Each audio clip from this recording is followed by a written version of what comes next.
बहुत समय पहले की बात है। एक गांव में बेहद निर्धन औरत ने एक सुंदर बेटे को जन्म दिया। उस बच्चे के हाथ पर नीले रंग का एक बड़ा सा दाग था जो पंडितों के अनुसार उसे भाग्यवान बना रहा था। उसके जन्म के साथ ही उस गांव के ज्ञानी पंडित ने भविष्यवाणी की कि यह बच्चा 14 साल की उम्र में एक राजकुमारी से विवाह करेगा और खुद राज करेगा। एक दिन ऐसा हुआ कि एक राजा शिकार खेलते हुए रास्ता भूलकर उसी गांव में आ पहुंचा जहां उस बालक का जन्म हुआ था। गांव वालों ने उस राजा को पहचाना नहीं क्योंकि उन लोगों ने कभी उसे देखा ही नहीं था। गांव के एक बूढ़े ने बातों बातों में राजा को बताया कि कुछ दिनों पहले उनके गांव में एक ऐसा बच्चा पैदा हुआ है जो 14 साल की अवस्था में इस राज्य के राजा की लड़की से विवाह करेगा। राजा को यह बात सुनकर बहुत गुस्सा आया क्योंकि कुछ दिन पहले उसके घर में एक बेटी का जन्म हुआ था। राजा वैसे भी बहुत ही घमंडी और कठोर हृदय का व्यक्ति था। राजा ने सोचा कि क्यों न मैं उस गरीब औरत को कुछ धन देकर इसका बच्चा इससे ले लूं और इसका काम तमाम कर दूं, तो न ही यह भाग्यवान बच्चा रहेगा और न ही मेरी राजकुमारी से विवाह कर पाएगा। वह गांव के उस बूढ़े से बोला, बाबा तुम मुझे उस औरत के पास ले चलो,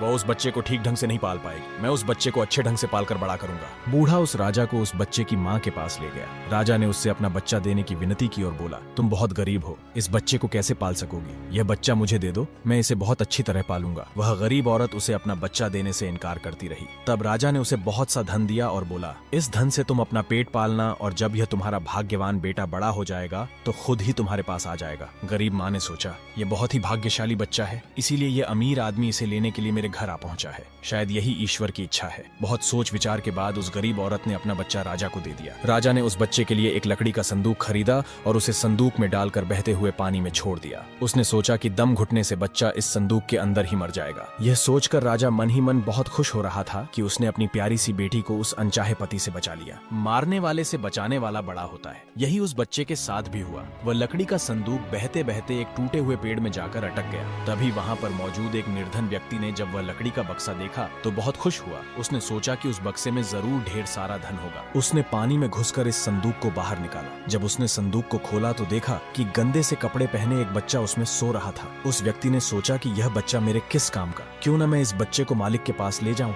वह जरूर इसे अपने पास रख लेंगे क्योंकि उसका अपना कोई बच्चा नहीं है। ऐसा सोचकर वह नौकर उस बच्चे को अपने मालिक के पास ले गया। मालिक उस बच्चे को देखकर बहुत खुश हुआ। उसने सोचा कि शायद ईश्वर ने उसकी पत्नी की प्रार्थना सुन ली और इस बच्चे को उसके पास भेज दिया। उन दोनों पति पत्नी ने बड़े प्यार और लगन से उस बच्चे को पालना शुरू। जैसे जैसे बच्चा बड़ा होता गया उसके चेहरे पर तेज आता गया। उसे कोई भी देखता तो देखता ही रह जाता। एक दिन राजा किसी काम से उसी रास्ते से बाहर जा रहा था जिस रास्ते पर उस व्यापारी की दुकान थी। रास्ते में अचानक बहुत बड़ा तूफान आ गया तो राजा को उसी दुकान के पास रुकना पड़ा। राजा ने उस सुंदर से युवक को दुकान पर बैठे देखा तो उसके मालिक से पूछा, क्या ये तुम्हारा बेटा है? ये तो बहुत ही सुंदर है। चक्की का मालिक बोला, यह मेरा बेटा ही है क्योंकि हमने ही इसे पाल पोस कर बड़ा किया है। आज से करीब 14 साल पहले यह बच्चा हमें एक लकड़ी के संदूक में मिला था। राजा को पुरानी बातें एकदम ताजा हो गईं। उसे चक्की के मालिक की बात सुनकर बहुत आश्चर्य हुआ कि वह बच्चा जिसे वह अब तक मरा हुआ समझ रहा था अभी तक जिंदा है। उसने उस लड़के को खत्म करने की तरकीब फिर सोची। वह दुकान के मालिक से बोला, क्या आप इस लड़के को मेरा एक काम करने की आज्ञा दे सकते हैं?